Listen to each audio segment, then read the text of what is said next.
Bienvenue sur Exponentiel Podcast. Aujourd'hui, je suis heureux de te retrouver pour un épisode vraiment intéressant dans le sens où on va parler de l'erreur fatale des gens talentueux.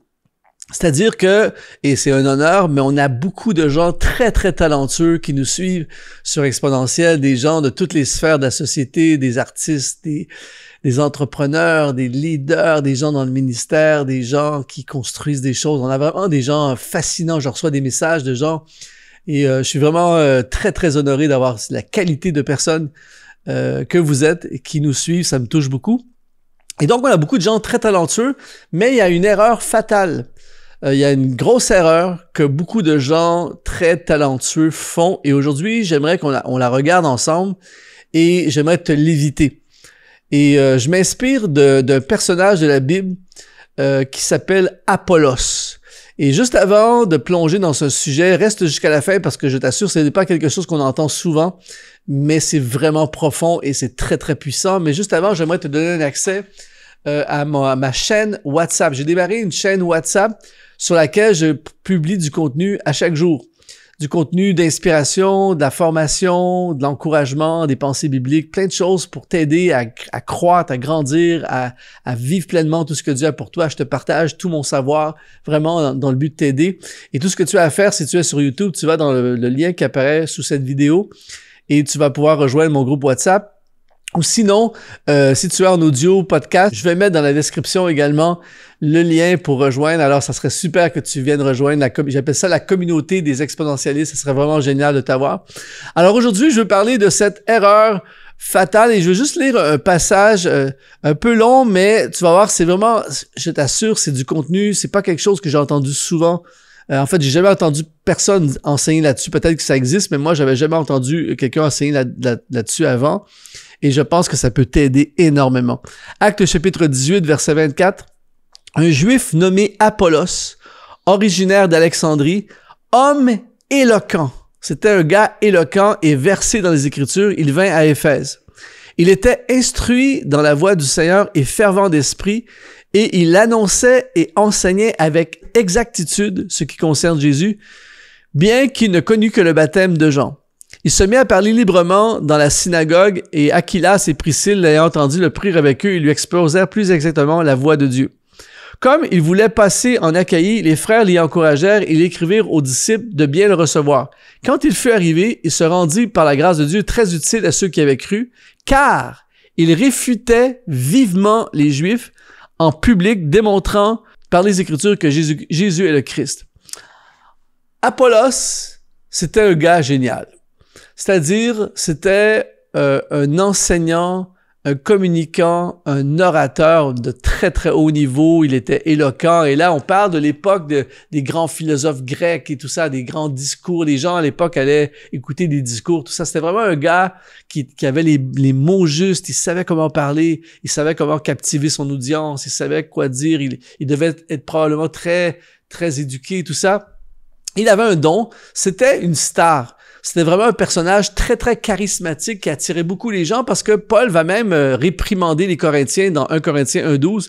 Puis il va leur dire, je veux dire que chacun de vous parle ainsi. Moi, je suis, parce qu'il y avait des débats là, il y avait toutes sortes de gens qui suivaient des hommes. Il dit, moi, je suis de Paul, moi, je suis d'Apollos, moi, je suis de Céphas. Céphas, c'est l'autre nom pour Pierre, l'apôtre Pierre, et moi de Christ. Et Paul dit, arrêtez de suivre un homme et on est là pour suivre Christ.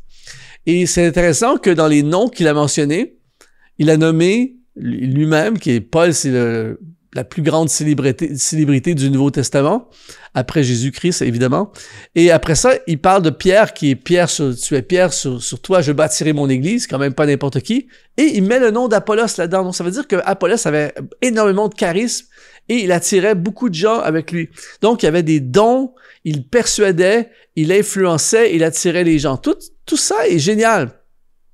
Mais la question aujourd'hui, et voilà l'erreur. La question aujourd'hui, c'est que reste-t-il du travail d'Apollos? En fait, il n'y a aucun passage qui explique quoi que ce soit de ce qui est resté ou de personnes, que ce soit de publications, de personnes ou quoi que ce soit. Pourtant, si on regarde Paul a laissé des textes. Paul a laissé de la doctrine. Paul a laissé des enseignements. Paul a laissé des églises. Paul a laissé des hommes, dans le sens où il a influencé des personnes, Timothée et d'autres, qu'il a vraiment influencé. Il a laissé quelque chose. Et il n'y a pas beaucoup de passages, il n'y a pas vraiment de passages qui font l'éloge vraiment de Paul. Paul était un communicateur extraordinaire. Paul était un grand... Tu vois, il n'y a pas beaucoup. Mais Apollos, il y a très peu de ce qu'il a fait. Tout est centré sur son don, à quel point il était incroyable. L'émission que tu regardes en ce moment est rendue possible grâce à des sponsors qu'on appelle les activateurs de destinée. Si tu veux toi aussi nous aider à continuer à diffuser ces émissions pour rejoindre le plus grand nombre, eh bien, tu peux aujourd'hui devenir un activateur de destinée. Tout ce que tu as à faire, c'est d'aller dans le lien qui apparaît dans la description de cette vidéo. De retour à ton émission. Pierre Céphase. Rappelle-toi que Pierre était un homme sans éducation, c'est un gars qui arrivait de la pêche, donc c'est pas un gars qui sortait des grandes écoles de l'époque, c'est pas quelqu'un qui avait fait des hautes études, c'était un gars de pêche qui allait à la pêche. Et pourtant, Pierre a laissé des textes, les épîtres de Pierre. Il a laissé l'église de Jérusalem, il a bâti l'église. Mais Apollos, tout ce qu'on a, c'est qu'il était super. C'est un gars très talentueux. Je pense à Barnabas. Il n'y a pas de passage qui dit Barnabas était vraiment un gars un gars tout le monde. Non, il n'y a rien. Tout ce qu'on sait de Barnabas, c'est que sa contribution. Il est entré en scène en vendant un champ et il l'a donné aux pieds des apôtres pour financer le travail auprès des pauvres. Barnabas a pris Saul de Tarse sous son aile et c'est quand même pas n'importe quoi. Là. C'est Paul, il va devenir Paul. C'est Barnabas qui a été l'influenceur, le formateur, le coach, le mentor de celui qui va donner le plus grand apôtre du Nouveau Testament, Saul de Tarse. Il va prendre sous son aile Jean-Marc, qui va devenir celui qui va écrire l'épître, l'évangile de Marc, pardon. Il va bâtir l'église d'Antioche, qui est l'endroit où, pour la première fois, les disciples ont été appelés des chrétiens et qui va être l'église qui a propulsé la première mission mondiale, les voyages missionnaires de Paul. Tout ça est parti d'Antioche. Donc, Barnabas, rien à propos de ses talents, qu'il était extraordinaire, blablabla. Bla, bla, bla. On sait juste ses œuvres, ce qu'il a laissé, ce qu'il a fait, l'impact qu'il a eu dans la vie des gens, comment il a laissé quelque chose. Alors, l'erreur que font les gens talentueux, très souvent, c'est ce que j'appelle performer uniquement. Apollos était un performeur. Il se levait, il parlait, les foules, waouh, c'était génial. Et tout ça, il a probablement amené des gens à Christ et tout ça. Je ne veux certainement pas attaquer Apollos du tout, loin de moi cette pensée. Je veux pas l'attaquer, mais c'est une évidence que tout le focus est sur son talent. Mais il a seulement performé et il n'y a rien d'autre. C'est comme, en version contemporaine aujourd'hui, c'est comme l'erreur que font beaucoup de gens très talentueux. Je vais prendre un exemple d'un chanteur. Le chanteur qui ne fait que chanter jusqu'à ce qu'il ne puisse plus chanter et qu'il soit remplacé par un meilleur que lui, qu'il soit remplacé par d'autres personnes et que lui, tout à coup, il n'est plus là. Et combien de fois on a vu des chanteurs, je prends l'exemple d'un chanteur, mais ça peut être n'importe quel autre domaine. Le chanteur, il ne fait que chanter. Il chante, waouh, quelle belle voix, quel bon chanteur, tout ça, puis après ça, c'est passé. C'est comme si tu es entrepreneur, le vendeur vedette. C'est le meilleur vendeur de la boîte. Il vend, le chiffre d'affaires, tout ça, jusqu'à ce qu'il ne vende plus ou jusqu'à ce qu'il change de boîte. C'est comme l'entrepreneur star qui fait de l'argent, tout ça, mais... Alors aujourd'hui, je veux te défier à passer de performeur à bâtisseur.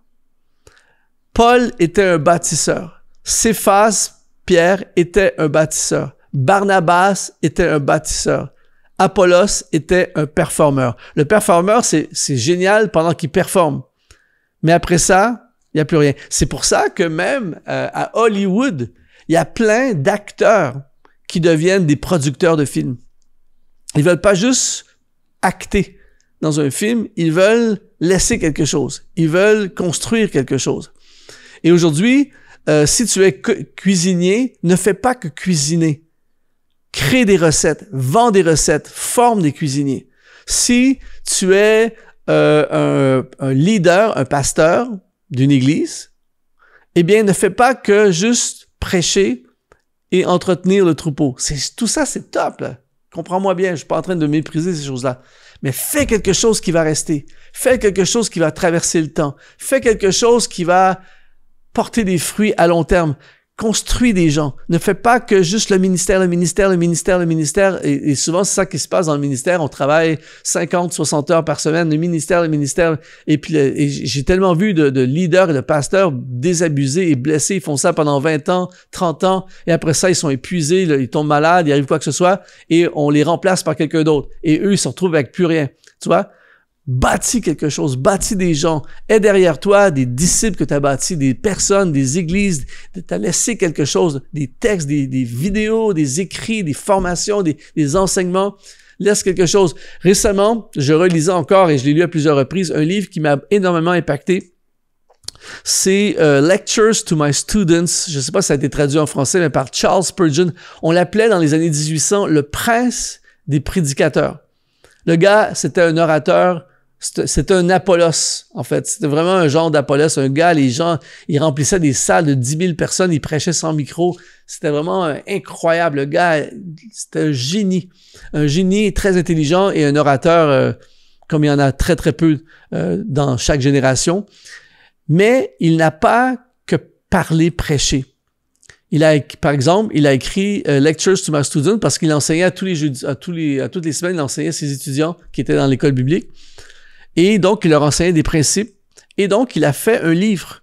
Il a publié un livre qui s'appelle Les lectures à mes étudiants, les enseignements à mes étudiants, qui, au travers maintenant les siècles, est une œuvre sur le ministère qui, bon, il y a des trucs, tu lis ça, tu dis, OK, peut-être ça s'applique un peu moins aujourd'hui, mais il y a plein de principes qui sont ultra pertinents encore aujourd'hui. Et là, imagine le gars, là, il y a 200 ans, il fait une œuvre, mais il fait quelque chose qui nous impacte encore aujourd'hui. Ça ne veut pas dire que tout ce qu'on va faire va être encore en vie dans 1000 ans ou dans 200 ans, mais c'est pas ça le point. L'idée, c'est ne fais pas que performer.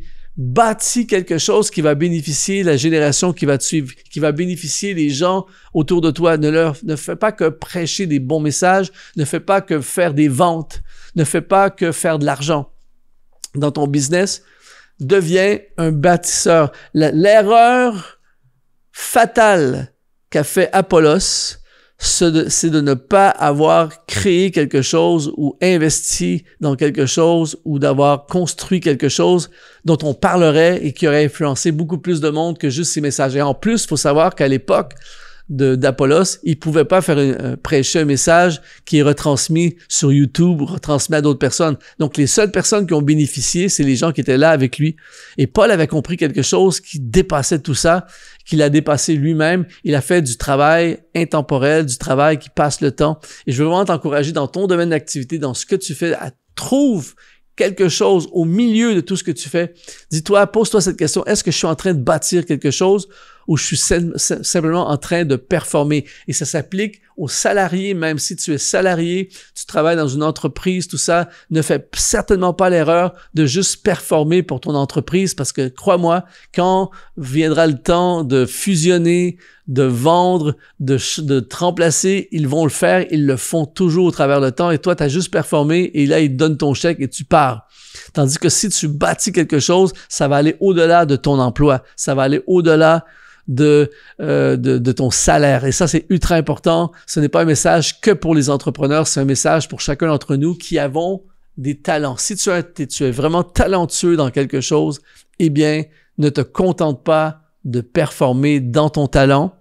Bâtis quelque chose. Inspire-toi de Paul, inspire-toi de Pierre, inspire-toi de Barnabas et tire une leçon d'une erreur que je crois a fait, avec tout le respect, qu'a fait Apollos. Alors, si aujourd'hui ça t'a inspiré, ça t'a parlé, eh bien, n'hésite pas à laisser des commentaires, à parler dans les commentaires. N'hésite pas également à rejoindre ma chaîne WhatsApp. Ça serait tellement génial. À chaque jour, il y a des gens qui s'ajoutent, tout ça. Je fais du contenu. J'essaie de donner le meilleur contenu, du contenu exclusif, également des trucs que tu vas pas entendre ailleurs. Je mets ça sur ma chaîne WhatsApp. Tu vas dans le premier lien qui est sous cette vidéo et dans ton audio podcast, c'est dans la description également. Ça a été un honneur de contribuer dans ta vie aujourd'hui et je te souhaite plein succès dans toutes tes entreprises, sois ultra exponentialisé.